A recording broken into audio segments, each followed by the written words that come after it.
Welcome to the York County Agricultural and Industrial Museum, which is part of the York County History Center. The museum has over 20 exhibits spanning 300 years of York County history. So today we're going to take a look at the Hall of Giants. So follow us for another lesson on the road.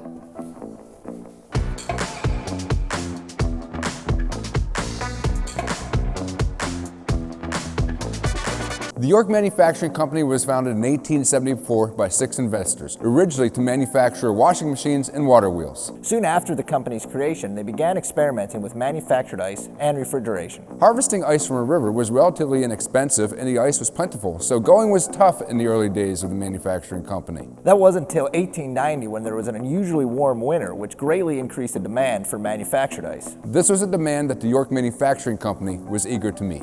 Do you have something you have to keep very cold for a very long time, and maybe that thing is really, really big? Well, what you probably want is a massive ammonia refrigeration system. And here at the History Center, they have on display a really neat one. Before we get into how a refrigeration system works, we have to go back and understand why in the world you'd use ammonia to refrigerate things. Well, there's 3 reasons. 1, ammonia is found abundant in nature. 2, it's relatively cheap. And 3, and most importantly, it absorbs heat really well. And if you remember in 8th grade science class, heat is a form of energy, and energy can't be made or destroyed. It can only be transformed. And we'll get back to the ammonia in just a second. So the ammonia refrigeration system is what we call a closed system because the ammonia, either as a liquid or a gas, never leaves the system. It never comes in contact with the air. It's either transported through tubes or machines like this one. And we're going to start with this machine right here. So this machine here is called a compressor. The compressor is the heart of the system. The ammonia goes into the compressor and leaves as a very hot, high pressure vapor or gas. From the compressor, the ammonia moves to a condenser. The condenser cools the gas back into a liquid. That liquid then goes to a reservoir or a reserve tank for ammonia that's not being used at the time. From there, it goes to an expansion valve that helps regulate pressure. From the expansion valve, it finally goes to what's called an evaporator. The evaporator is a series of small tubes with warm air blowing over it. The ammonia absorbs the heat from the warm air, and the other side of the evaporator, you get very cold, refrigerated air, kind of like you find in an air conditioner or a refrigerator. Well, this example of a compressor next to me is cute and all, but maybe here in the museum, they have something perhaps just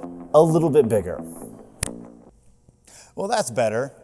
Yes, I'd say this compressor is much bigger. This massive ammonia compressor is used to make ice for industrial applications. And I might add, before we go any further, that when you come here to the Visitor Center, the History Center, they do not let you climb on the apparatus like we are now. They've given us special permission, but please enjoy this machinery from a safe distance. This behemoth of a machine was capable of producing 72 tons of ice every day. Massive compressors such as this one were built right here in York, Pennsylvania. They were disassembled, transported, and then reassembled on location.